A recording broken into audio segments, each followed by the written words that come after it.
বাজেটে কোন পণ্যের দাম বাড়ছে, কোন পণ্যের দাম কমছে তা নিয়ে আগ্রহ সবারই থাকে। এবার বাজেটে পণ্যের দাম কোনটি বাড়তে পারে, কোনটি কমবে সেটি জানাতে আমাদের সঙ্গে এই মুহূর্তে স্টুডিওতে যুক্ত হবেন সহকর্মী নাইম আবির। আবির, আপনাকে স্বাগত জানাচ্ছি এখন জনপদের আয়োজনে। এর আগেও আপনি আমাদের সঙ্গে যুক্ত হয়েছিলেন, তখন কিন্তু আপনি বিভিন্ন পণ্যের কথা বলছিলেন যেগুলো পণ্যের দাম বেড়ে যাবে এবং কিছু পণ্যের কথা বলছেন সেগুলোর দামও কমবে। শুরুতে এবার আরেকটু জানতে চাই, সেই যে পণ্যগুলো বলেছিলেন সেখানে ব্লেড ছিল, কটন সুতা ছিল, পাশাপাশি এলইডি বাল্ব, কীটনাশক উপকরণ, এগুলোর বাইরে আর কি কি পণ্যের দাম বাড়ছে? কারণ আপনি নিশ্চয়ই জানেন আসলে সাধারণ মানুষের মাথা ব্যথাই একটাই জায়গা থেকে থাকে যে কোন পণ্যটির দাম কমছে বা কোন পণ্যটির দাম বাড়ছে, সেই জায়গা থেকে একটু জানতে চাই। এর আগে আপনার সঙ্গে যখন যুক্ত হয়েছিলাম তখন আমরা আসলে সম্ভাবনার কথা জানাচ্ছিলাম, কারণ তখনও পর্যন্ত বাজেট বক্তৃতাটি আসলে চলছিল। এখন আপনার কাছে আমি একেবারে নিশ্চিন্ত হয়ে চলে এসেছি।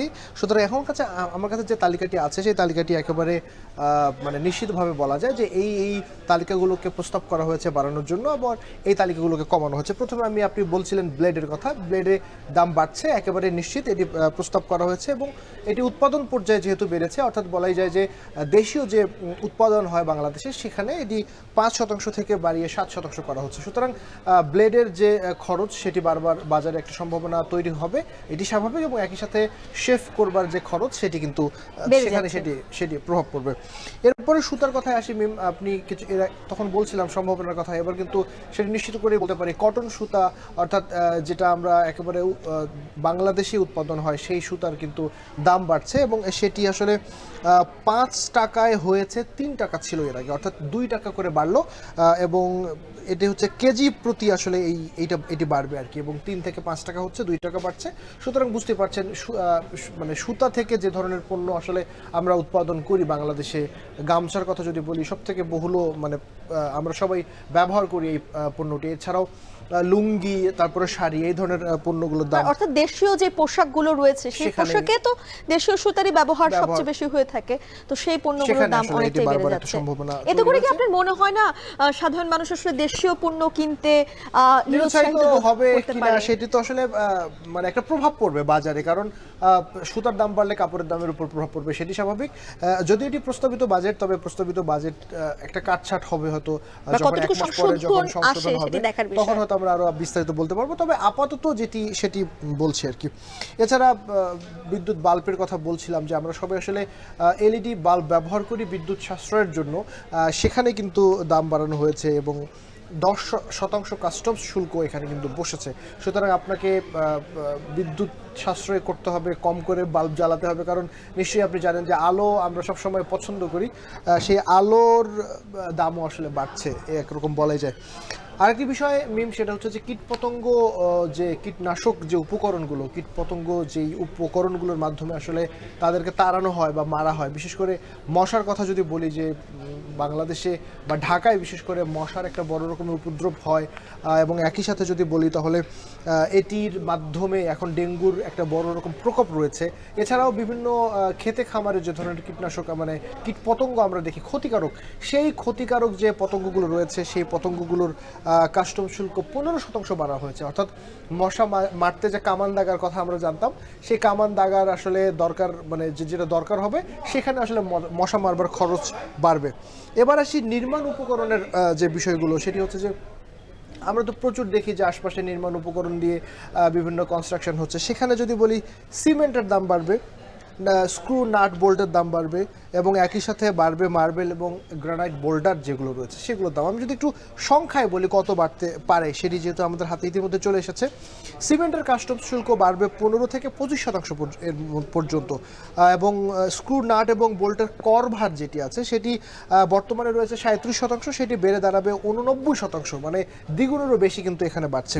এছাড়া মার্বেল এবং গ্রানাইটের কথা যদি বলি তাহলে সেটির সম্পূরক শুল্ক বাড়বে 20% থেকে, বর্তমানে এটি রয়েছে, এবং এটি গিয়ে দাঁড়াবে 45%। সুতরাং একটা বড় রকম পরিবর্তন বা খরচ বাড়বে বাসা বানানোর সাথে সাথে, যারা বাড়ি বানাচ্ছেন বর্তমানে বা বাড়ি বানাবেন আগামীতে, এবং যারা আবার পরে এই বাড়িতে ভাড়া থাকবেন তাদেরও কিন্তু খরচ বাড়বে, কারণ খরচটা তাদের উপরে দিয়ে পড়বে। আর আরেকটা জিনিস আবির, যে বাংলার টেসলা আমরা বলছি যেটাকে, হ্যাঁ, অর্থাৎ যে অটোরিকশা, মোটরজনিত রিকশা, সেই রিকশা বা সেই পার্টসের দামগুলো বেড়ে যাচ্ছে এমনটা শুনেছি। এটাকে আসলে যারা এই অটোরিকশা চালক রয়েছেন তাদেরকে নিরুৎসাহিত করতে, কারণ আমরা দেখেছি কোনোভাবেই এই অটোরিকশার অবাধ চলাচল রাজধানীর সড়ককে দৌরাত্ম্য কমানো যাচ্ছে না। আপনি ঠিকই বলেছেন, কারণ অটোরিকশা নিয়ন্ত্রণ করার একটি উপায় হয়তো এই করার একটা হতে পারে। বর্তমানে অটোরিকশায় যে 1200 ওয়াটের ডিসি ইঞ্জিন বলা হয়, মোটর ইঞ্জিন বলা হয়, সেটি ব্যবহার করা হয় এটি চালানোর জন্য। সেটির আসলে বর্তমানে কাস্টম শুল্ক রয়েছে 1%, এটি 15 গুণ বেড়েছে, অর্থাৎ 15% গিয়ে পৌঁছবে। সুতরাং যখন মোটরের দাম বাড়বে তখন অটোরিকশা চালানোর যে খরচ বা অটোরিকশার মূল যে বাজেট, খরচের উপর এটা প্রভাব পড়বে, সার্বিক ব্যয়ের উপর প্রভাব পড়বে। এবং তাতে যদি নিরুৎসাহিত তারা হতে চায় বা হতে পারে, সেটি একটা ভালো দিক হবে আর কি। যেহেতু তাদের এখানে একটি ব্যাপার আছে, যদি সেই অটোরিকশা চালকরা যাত্রীদের কাছ থেকে বেশি ভাড়া আদায় করে, তখন যাত্রীদেরও একটু সচেতন হতে পারে বা সচেতন হওয়ার জায়গা থাকবে যে আমি আসলে বাড়তি ভাড়া দিয়ে একটি ঝুঁকিপূর্ণ যানবাহনে চড়বো কিনা, কেন চড়বো। এবার একটু দাম কমার ব্যাপারে যদি আসি মিম, তাহলে প্রথমে যদি বলি যে এর আগে আমরা সিমেন্টের মানে বাড়ি বানানোর কাঁচামালের কথা বলছিলাম যে দাম বেড়েছে নির্মাণ সামগ্রীর। এবার ইস্পাত শিল্পের যে কাঁচামাল রয়েছে তার কিন্তু দাম কমেছে। এবং সেখানের মধ্যে যদি বলি যে duplex board, paper, art card এবং বিভিন্ন রকমের পেপারের যে দাম, সেখানে কিন্তু এখানে কমেছে। আরেকটি বিষয় একটু বলে রাখি, ক্রিকেট ব্যাট এর দামও কমেছে, কারণ ক্রিকেট ব্যাট এই মুহূর্তে মানে ক্রিকেট খেলা একটা খুবই জনপ্রিয় খেলা বাংলাদেশের, এবং বাংলাদেশের জাতীয় দলে যারা খেলে তাদেরও বিভিন্ন রকমের সফলতা আছে, যদিও ইদানিংকালে তাদের পারফরমেন্স খুব একটা ভালো না, দর্শকরা হতাশ। তবে তাদের হয়তো তারা যদি উৎসাহিত হয়, আপনি ভাবতে পারেন নতুন প্রজন্ম যেন খেলায় আসলে উদ্বুদ্ধ হয়, কিংবা খেলা যেন মনোযোগী হয় পড়াশোনা কিংবা এক্সট্রা কারিকুলাম অ্যাক্টিভিটিসের জায়গা থেকে, সেই জন্য হয়তো তাদেরকে উৎসাহিত করা হতে পারে। আবার এই দাম কমার কম মূল্যে ব্যাট কিনে যদি ক্রিকেটাররা উৎসাহিত হতে পারেন পরবর্তীতে ভালো খেলবার ক্ষেত্রে। এর আগে আপনার সাথে যখন কথা বলছিলাম তখন বলছিলাম যে এই বাজেটের দেশীয় যে শিল্প খাত রয়েছে তাকে প্রাধান্য দেবার একটি ব্যাপার রয়েছে, এবং মূল্যস্ফীতি অনেক বেশি, যেটিকে কমিয়ে আনবার চ্যালেঞ্জ রয়েছে এই সরকারের কাছে। স্থানীয় শিল্পকে তাদেরকে উৎসাহিত করতে হবে যেন এটি ভালো করে। এবং আরেকটি বিষয় এখানে রয়েছে, আপনি নিশ্চয়ই জানবেন যে মার্কিন যুক্তরাষ্ট্রের একটি শুল্ক আরোপ এর নিয়ে একটি সংকট কিন্তু আমাদের মধ্যে চলছে। সুতরাং এই বিষয়গুলোকে নজর রাখতে হচ্ছে, সেই জায়গা থেকে রপ্তানি যেন বাড়ে আমাদের দেশীয় শিল্পের। এর মধ্যে একটি অন্যতম শিল্প হচ্ছে দেশীয় সফটওয়্যার, অর্থাৎ দেশে যে সফটওয়্যারগুলো রপ্তানি হয় সেই সফটওয়্যারের রপ্তানি যে উৎপাদন যেটি আমরা আসলে পাঠাবো, সেখানকার যে খরচ, সেই খরচটি আসলে কমানো হচ্ছে। বিদেশি মাখন, বিদেশি জুস এবং একই সাথে ফ্যাটযুক্ত সয়াবিন তেল এবং এই যে তেলের উপকরণ, প্যাকিং উপকরণ এবং পশু খাদ্যের দাম সার্বিকভাবে কমার একটা সম্ভাবনা রয়েছে। এবার আর একটা গুরুত্বপূর্ণ বিষয়, সে ওষুধের খরচ, চিকিৎসার খরচ কিন্তু কমছে এবারের বাজেটে যতটুকু আমরা দেখলাম।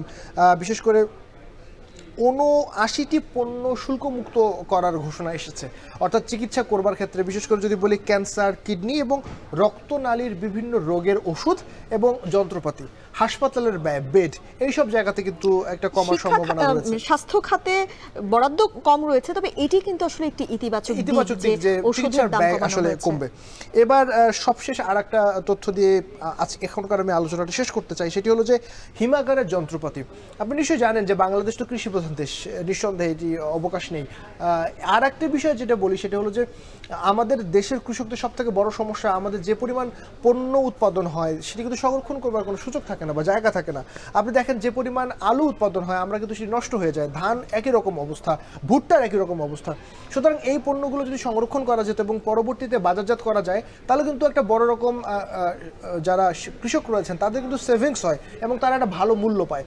কিন্তু এই জায়গাটাতে এবার সরকার গুরুত্ব দিয়েছে যে হিমাগারের যে যন্ত্রপাতি, সেই যন্ত্রপাতি যদি কেউ একজন বা আমি যদি হিমাগার প্রতিষ্ঠা করতে চাই, আমার যে যন্ত্রপাতিগুলো নিয়ে আসতে হবে এই সার্বিক তত্ত্বাবধান বা সংরক্ষণ করবার ক্ষেত্রে, সেখানকার কিন্তু শুল্ক আরোপ সরকার কমিয়েছে, যাতে করে কৃষকরা উৎসাহিত হয় এবং এই পণ্যগুলোর সব মিলে ভালোভাবে আসলে এখানে রাখার সুযোগ তৈরি হয়। আবির, আপনি শেষ করতে চেয়েছেন, তাও আমি ছোট্ট করে একটু আপনার কাছে জানতে চাই, এই যে প্রত্যেকটি পণ্যের দাম বাড়ছে বা কমছে, সব সবকিছুরই কিন্তু একটা ইতিবাচক দিক আছে, নেতিবাচক দিক আছে, আমরা সেটা নিয়ে আলোচনাও করছিলাম। তবে কিছু পণ্যের যে দাম বাড়ছে, এই যে এলইডি বাল্ব কিংবা কীটনাশক উপকরণ, আমরা দেখছি ডেঙ্গুর হার অনেক বেড়ে গিয়েছে, এই বছর চিকুনগুনিয়া বাড়বে এমনটাও 2017 সালে থেকে এমন সংখ্যাও কিন্তু রয়েছে। সেই জায়গা থেকে এই যে এইসব পণ্যের দাম যে বেড়ে যাচ্ছে, সেটি যেমন সাধারণ মানুষের মনে এক ধরনের প্রভাব ফেলবে কিংবা অর্থনীতিতে এক ধরনের প্রভাব ফেলবে, এই জায়গা থেকে আসলে আপনার কিছু বলার আছে কিনা? এখানে আমরা যখন আমাদের আজকে যারা অতিথি এসেছিলেন তাদের সাথে আমাদের কথা হয়েছে এই পুরো বাজেটের বিষয়টি নিয়ে। যদি সিপিটির গবেষণা পরিচালক মোয়াজ্জেম হোসেন স্যারের কথা বলি, ওনার সাথে আমাদের কথা হচ্ছিল, উনি দুইটা বিষয় এখানে বলেছেন। এক নম্বর উনি বলেছেন যে দেখুন, আমাদের দেশে যে আমরা বলছি যে স্থানীয় শিল্পকে আমরা প্রাধান্য দিতে চাই বা স্থানীয় শিল্পের যে উন্নয়ন আমরা করতে চাই, কর বাইরের যে শিল্পগুলোকে বেশি কর দিয়ে আমাদের দেশের শিল্পকে উন্নত জায়গায় নিতে চাই বা সুরক্ষা দিতে চাই, সেটি আসলে কতদিন করা যাবে সেটি তিনি প্রশ্ন তুলেছেন।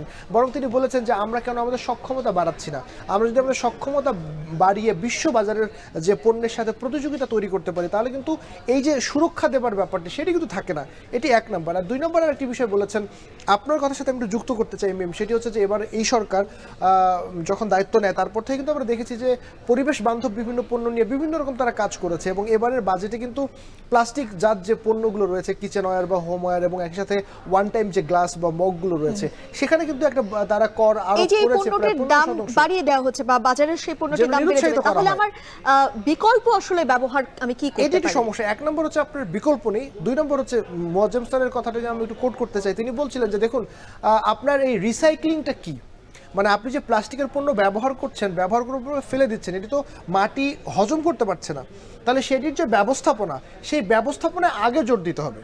যদি আপনি প্লাস্টিকের পণ্যের ব্যবস্থাপনা সঠিকভাবে করেন এবং এরপরে পুনরায় অন্য কোনো পণ্য তৈরি করেন, সেটি প্রথম গুরুত্ব পাবে, এরপরে এটি হয়তো নিরুৎসাহিত করবার ক্ষেত্রে আসবে।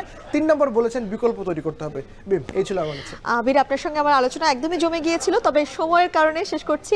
আপনাকে ধন্যবাদ আমাদের সঙ্গে এখন জনপদের আয়োজনে যুক্ত হবার জন্য। দর্শক দেখছেন এখন জনপদে।